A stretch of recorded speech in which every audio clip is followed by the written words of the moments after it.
Hey guys, welcome to the channel. My name is Mr. Luke Evan Brooks. If you're new to this channel, please make sure you subscribe. We're going to talk about everything on how to make money passive and semi-passive. But right now, in this time, we're going to talk about Turo. I'm going to talk about the ins and the outs, right?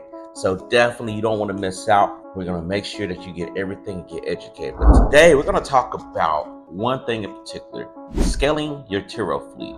Stay tuned.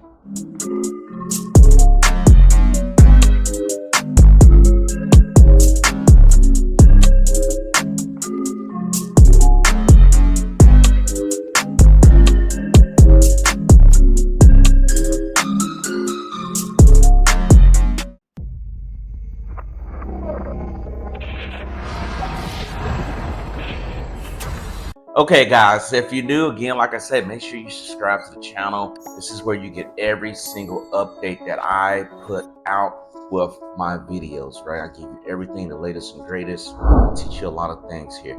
And if you are new and you're looking to do something to make money, right now we have currently going on with a promotion to get the Turo Master Course. The Turo Master Course is going to walk you A to Z on showing you how to start this as a host.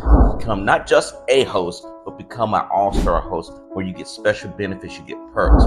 My course is going to walk you through getting 90% bookings, going to show you the templates on how to message your customers, how to deal with bad customers, and how to make sure you keep your cars running 100% of the time. Now, definitely you do not want to miss out. There is going to be details down below in the description. You want to make sure you click on that and get started.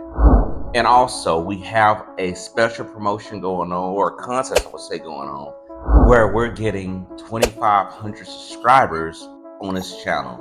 We need your help. We definitely need your help so we can go ahead and get the message out. And contest is right here. Hello mga kababayan ko dyan sa Pilipinas, kamusta po kayong lahat? Ako po ay lumalapit sa inyo para humingi ng buong suporta na ma-hit natin ang 2,500 subscribers. Hindi ko po ito magagawa kung wala ang inyong buong suporta. Ito po ay napakagandang pagkakataon para sa inyo at makatulong din po ako. Magbibigay po ako ng $200 sa maswerteng mapipili. Ang dapat nyo lang po na gawin ay mag-subscribe sa aming channel, i-like po ang page, mag-comment, at i-share ang video. Ganun lang po kasimple at kasali na po kayo agad. At gusto ko rin pong ipaalam na legit po ang contest na ito. Mga kababayan ko, magtulungan po tayo para ma-hit natin ang 2,500 subscriber. Once we reach that, pipili po ako ng maswerteng nag-subscribe at nag-comment sa aming videos. At ibibigay po namin ang $200 on live. Ipamahagi niyo po ang magandang balitang ito. Your fully support means everything to us. Maraming salamat po. Okay guys, so you got to see that. I hope that you follow along. Make sure you subscribe so we can go ahead and get going, right? 2,500 subscribers. We're giving away $200 to a lucky person. Only thing you need to do is go ahead and comment down below. Make sure you subscribe and like. Okay, that's how you get into the contest. We see everything and we'll make sure that everything works like that. Okay, a lot of people playing. Don't wait. So with all that out the way, let's talk about the good things about scaling your fleet, right? It's pros and cons to this, right? And I got my notes here. I want to make sure I bounce them back and forth, right? You know, with building your fleet, that's a great thing to do. Good thing is that if you build your fleet using cash cars, you have less of a issue, right? Meaning that when you're looking at things such as paying these cars off, making down payments, car notes, things like that, that's out the way. That's more money in your pocket, a return on your investment.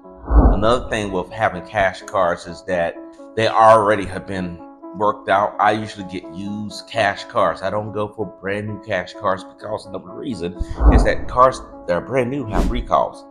Turo has a policy where if you bring a car onto the platform and it has a recall, they automatically delist it. So I wait a couple of years with my cars as far as like, hey, I may not get the 2024 model. I may be getting a 2019 or 2018. By that time, all the kinks should have been worked out.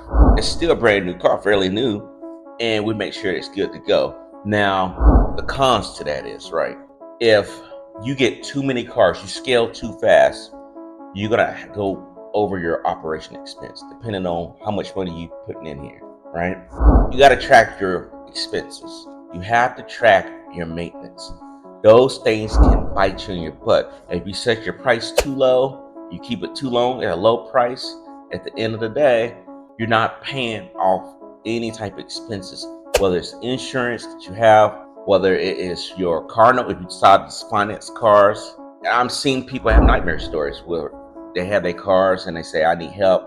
I bought 5 cars, I financed them, and no one's written the cars out. That's the worst thing you can do with a cash car. If no one rents your car out, okay, no one rents your car out. You're not hurting. You might have to pay your insurance, but that ain't nothing. If you get the Lula, if you get that, which we'll drop a link down below for that as well, you're good. You don't have to worry about a high, expensive insurance rate. And in the maintenance, right? Car ain't driven, okay, that helps out on the maintenance. Now I know y'all said, well, I ain't trying here, I'm trying to make money. The whole idea is that you want to have it at a sweet spot, not too high, not too low. Now, depending on if you want to do discounts with your vehicles, as far as like, hey, you rent my vehicle, you book it early, I give you discounts, that's up to you. I use that with all but one of my cars. My premium cars, I do not do that because I look at it like this. The car's fully loaded. It's got all the bells and whistles. It has everything that you need to have. In my mind, operating this car, you can break something. You can break the moon roof. You can break a light, anything like that, which could happen with the other cars too. But this car is premium gas, everything, meaning that you gotta make sure you have money put away for that car. Additionally, if you can get warranties on these cars, that's another thing that helps you out. If you get something that's beyond wear and tear, warranty helps you with recouping your costs right there. That's one thing to take in consideration. Now, making sure that you hire virtual assistants to manage your bookings and communication. Now, you won't need this when you're starting off with 1, 2, 4 cars, to be honest with you. But I see it once you get to like 5 to 10 cars, you definitely gonna need someone to manage and delegate. Now, I treat it like it's a military organization, right? You're gonna be the head, right? You're the head. You have department heads that report to you, and they may be controlling of different factors of cars, right? Whether you might break your cars down for economical cars, luxury cars, exotic cars, whatever it may be. Or you might be like, hey, I don't even want it like that. I want you to have car 1, you have car 2, you have car 3, and you have car 4, and etc. Depending on how many workers you have, that can help you out as well too.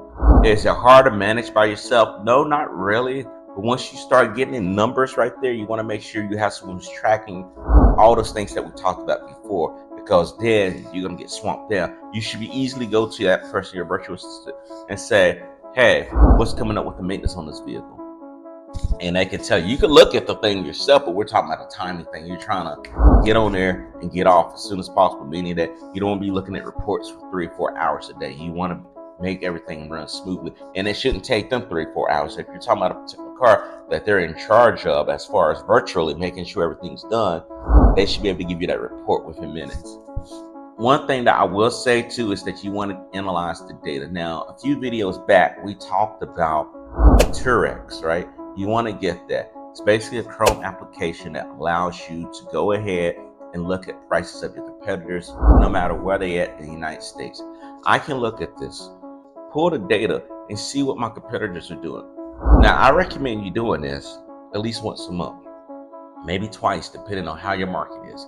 Once you go there, you can type in the type of car that you have, or models or similar cars that are like yours, and see what they're pricing at. You may say, well, I'm pricing a little bit too much. This guy's pricing this car for $48 here a day. Maybe I need to come down like $45 a day so I can see what happens.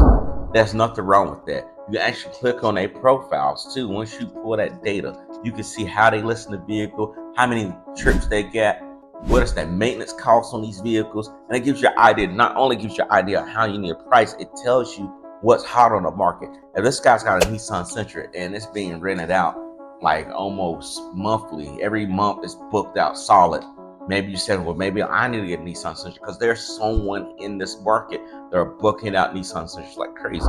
And I've seen that happen before too. I'm considering getting another Nissan Sentra. Another thing that you want to look at too is like where you placing your fleet at. Where you're placing your fleet is going to be very important, meaning that are you in a populated area? Are you in a area where a lot of traffic goes through, meaning that airports, rail stations, public transportation, people who are trying to get to and from work? Is it a banking industry? Like Charlotte, North Carolina is known for the banking industry, right? Games, professional football, basketball, hockey, NASCAR, concerts. People come to Charlotte. So it's like, okay, I know I'm in the right area. If I was 30 miles away from that, the chances of my car being booked just like that would not work. So you got to think about that. Where do you want to place your car? And then Turo does give you options where you can do additional locations. I like to do the airport. You can do other areas of Charlotte. Like for me, I can do downtown Charlotte. I can stage my car there and the car can be picked up. But most of the time, I don't have an issue with it because people book the car back to back. I'm literally looking at the schedule now and being booked back to back. So guys, what do you think about those things? Tell me down below in the comments what you think about scaling your fleet. Did I miss something? Do you agree? Do you disagree?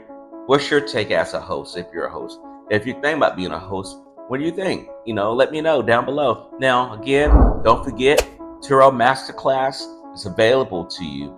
Check it out. Link down below. Great price. You don't want to miss out. I'm giving you over 8+ hours of exactly what I'm doing to make my business run day in, day out while living in Bahrain. I kid you not, I'm over in Bahrain right now. I'm not even in America. I'm doing this. And when you want to know how I'm doing this, I gave you a little bit of a clue, but I didn't give you everything. So definitely check it out, guys. Don't forget to like and subscribe if you enjoy this, and please do share. Peace.